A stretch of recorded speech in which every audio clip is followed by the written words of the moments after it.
Hello friends, उम्मीद है आप ठीक ठाक होंगे। मैं योगेश कुमार त्रिपाठी, टीचर, आपको आपका पुनः आपके अपने यूट्यूब चैनल आदर्श स्टडी पॉइंट पर स्वागत करते हुए मुझे काफ़ी प्रसन्नता हो रही है। मुझे उम्मीद है कि आप कोविड-19 के प्रभाव से मुक्त होंगे। पुनः पिछले वर्ष की तरह एक तनावमय वातावरण आ गया है, लेकिन हमें साहस अपना नहीं छोड़ना चाहिए। यह जो मैं यूट्यूब यह वीडियो तैयार कर रहा हूँ, यह विशेष रूप से स्नातक BA पार्ट 1 के क्लास के बच्चों के लिए है, जिसमें उन्हें ब्रिटेन का संविधान और अमेरिका का संविधान का अध्ययन करना पड़ता है। उसी क्रम में हम ब्रिटेन के संविधान के विकास क्रम के बारे में अध्ययन कर रहे हैं। यह अध्ययन 2 भागों में विभाजित किया गया है। प्रथम भाग का अध्ययन हमने कल किया था, लेकिन कुछ तकनीकी खराबी के कारण जब हम यहाँ तक पहुँचे थे, गणतंत्र की स्थापना तक आए थे, उसी के बाद वीडियो कट गया था, रिकॉर्ड नहीं हो पाया था, तो हम पुनः वहीं से शुरू कर रहे हैं गणतंत्र की स्थापना से। 1649 ईस्वी में इंग्लैंड में राजतंत्र तथा लॉर्ड सभा का अंत करके क्रॉमवेल की अध्यक्षता में गणतंत्र की स्थापना की गई। इस समय इंग्लैंड में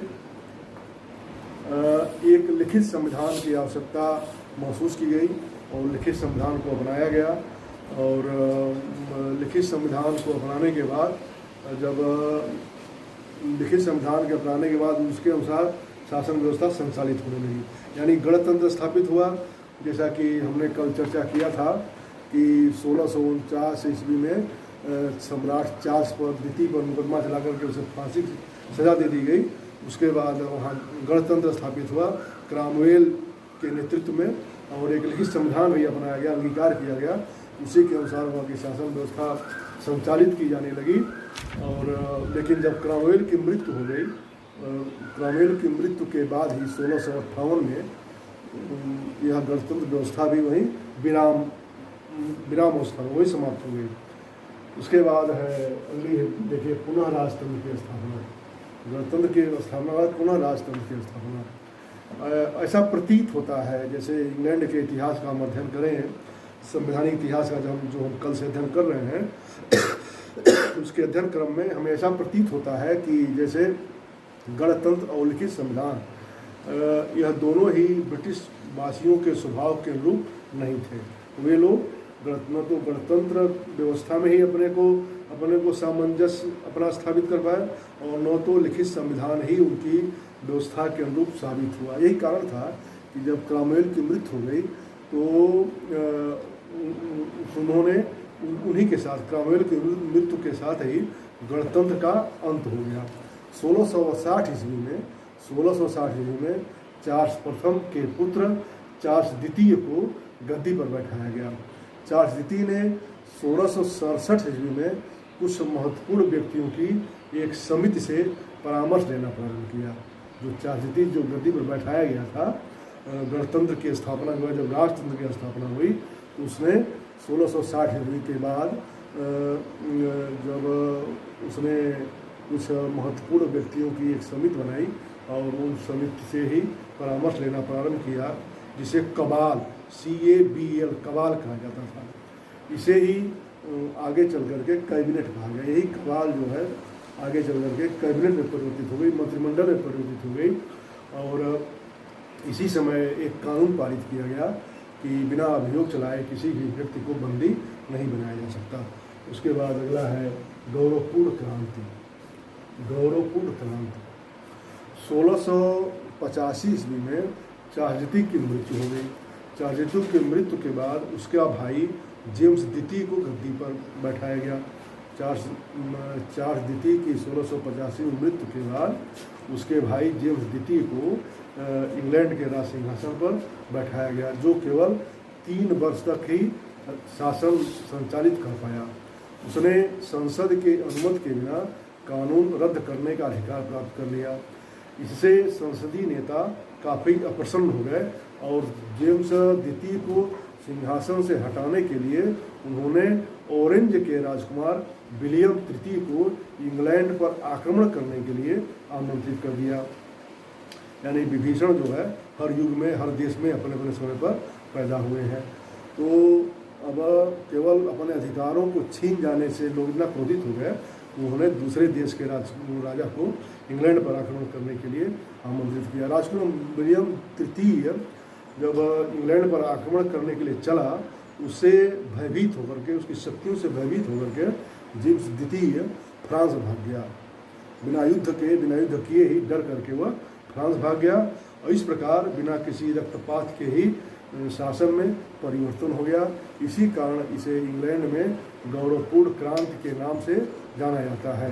इस घटना का परिणाम यह हुआ कि राजा की निरंकुशता सदैव के लिए समाप्त हो गई और संसदीय प्रभुसत्ता कायम हुई।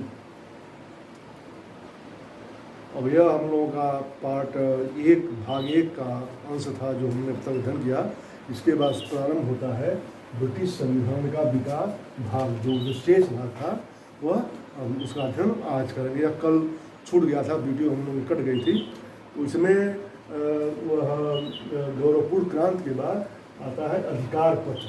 गौरवपूर्ण क्रांति के बाद अधिकार पत्र 1689 ईस्वी में गौरवपूर्ण क्रांति के बाद विलियम और उसकी रानी मेरी को ब्रिटेन का संयुक्त रूप से सम्मिलित शासक बनाया गया। इस अवसर पर संसद सम्राट से एक अधिकार पत्र पर हस्ताक्षर करवाने में सफल हो गई। जब वो गद्दी पर बैठाया गया विलियम और मेरी को, तो उनसे संसद ने एक अधिकार पत्र पर हस्ताक्षर कराया। उस अधिकार पत्र की मुख्य बातें इस प्रकार थीं। जैसे पहली थी, संसद की बिना पूर्व स्वीकृति के राजा कोई नया कर नहीं लगा सकता। दूसरा था, राजा को कम से कम एक बार संसद की बैठक अवश्य बुलानी पड़ेगी। तीसरा था, संसद की बिना पूर्व अनुमति के राजा कोई सेना नहीं रख सकता। राजा कोई अपनी व्यक्तिगत सेना बिना संसद की पूर्व अनुमति के नहीं रख सकता था। और अगला था, संसद में जनप्रतिनिधियों को भाषण करने की पूरी स्वतंत्रता थी। संसद में जनप्रतिनिधि पूरी तरह से भाषण, जो उनकी इच्छा थी वो भाषण कर सकते थे, उस पर किसी प्रकार का नियंत्रण नहीं लगाया जा सकता था। इस अधिकार पत्र के स्वीकृत हो जाने के बाद संसद को उसकी वैधानिक प्रभुसत्ता प्राप्त हो गई। उसके बाद आता है हैनोवर काल। उसके बाद है हैनोवर काल। संसदीय इस हैनोवर काल में वास्तविक रूप से संसदीय जनतंत्र का विकास हुआ।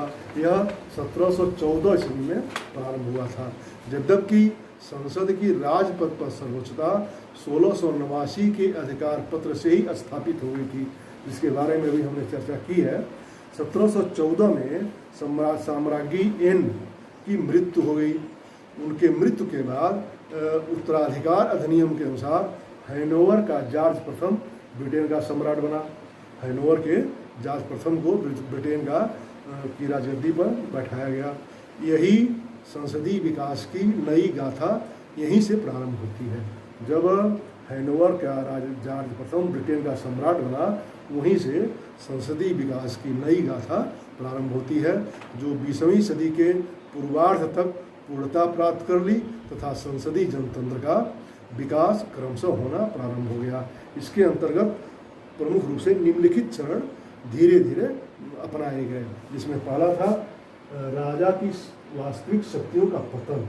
हैनोवर काल में जो पहली उपलब्धि थी वह थी राजा की वास्तविक शक्तियों का पतन। जैसा कि हमने पहले ही ज्ञात कर लिया है कि राजपद पर संसद की सर्वोच्चता 1689 के अधिकार पत्र से ही स्थापित हो गई थी, परंतु हैनोवर वंश के सिंहासनारूढ़ होने के पूर्व तक राजा का मंत्रियों की नियुक्ति और उनकी पदच्युत में पर्याप्त अधिकार था। लेकिन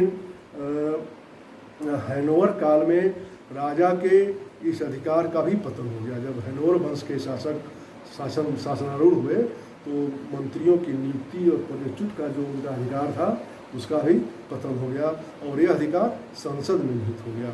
स्थिति यह हो गई कि महारानी विक्टोरिया तक आते आते सम्राट एकमात्र संवैधानिक शासक मात्र बन करके रह गए थे। उसके बाद है मंत्रिमंडलीय प्रणाली का विकास, जो अगला चरण है। हैनोवर वंश के शासन में आने के बाद मंत्रिमंडलीय प्रणाली का विकास। हैनोवर काल के पूर्व मंत्रिमंडल के बैठकों की अध्यक्षता सम्राट ही करता था। जब तक खैनोर वंश का शासन नहीं स्थापित हुआ था, उसके पूर्व जब भी मंत्रिमंडल की बैठक होती थी उसकी अध्यक्षता राजा के द्वारा की जाती थी। लेकिन खैनोर वंश के बाद जब खैनोर वंश का शासन आया तो उसमें जो उसके राजा जॉर्ज प्रथम थे वो अंग्रेजी भाषा उनको नहीं आती थी तथा ब्रिटिश राजनीति में भी बहुत उनकी रुचि नहीं थी, इसलिए वो एक कैबिनेट की बैठकों में उन्होंने आना बंद कर दिया, जिससे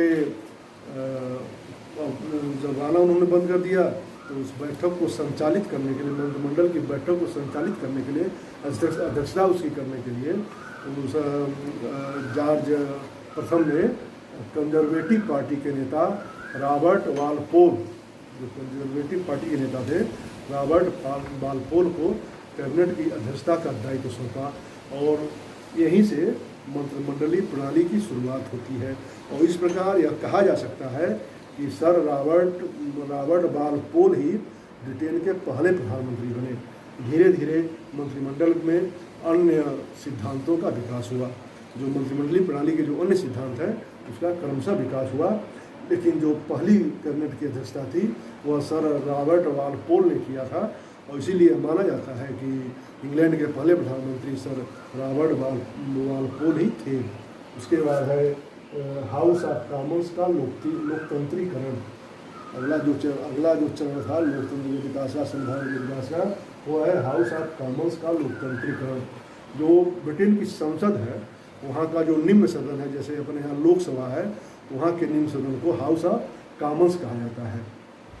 इसी अवधि में हाउस ऑफ कॉमन्स का भी लोकतंत्रीकरण प्रारंभ हुआ, जबकि 17वीं सदी में ही संसद की सर्वोच्चता स्थापित हो चुकी थी, परंतु अभी भी वह पर्याप्त शक्तिशाली नहीं हो पाई थी। कारण यह था कि इसमें जनता के सभी प्रतिनिधि सम्मिलित नहीं हुए थे। बड़ा सीमित मात्रा में जनता के छोटे भाग के लोगों का ही प्रतिनिधित्व उसमें समाहित था।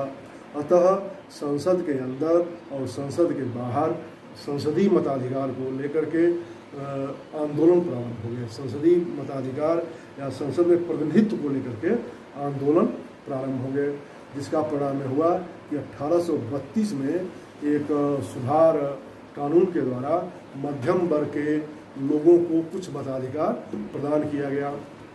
समय समय पर अनेक सुधार कानून क्रियान्वित किए गए और उसके बाद अंततोगत्वा 1928 में एक अधिनियम पारित करके सार्वजनिक व्यस्त मताधिकार की व्यवस्था की गई, जिसमें 21 वर्ष की आयु प्राप्त कर चुका कोई भी स्त्री पुरुष उस चुनाव में मतदान कर सकता था, जिसे आगे चल कर के 1970 में एक अन्य विधेयक पारित हुआ और यह मतदान की आयु 21 वर्ष से कम करके 18 वर्ष कर दी गई, जैसे अपने यहाँ पर है।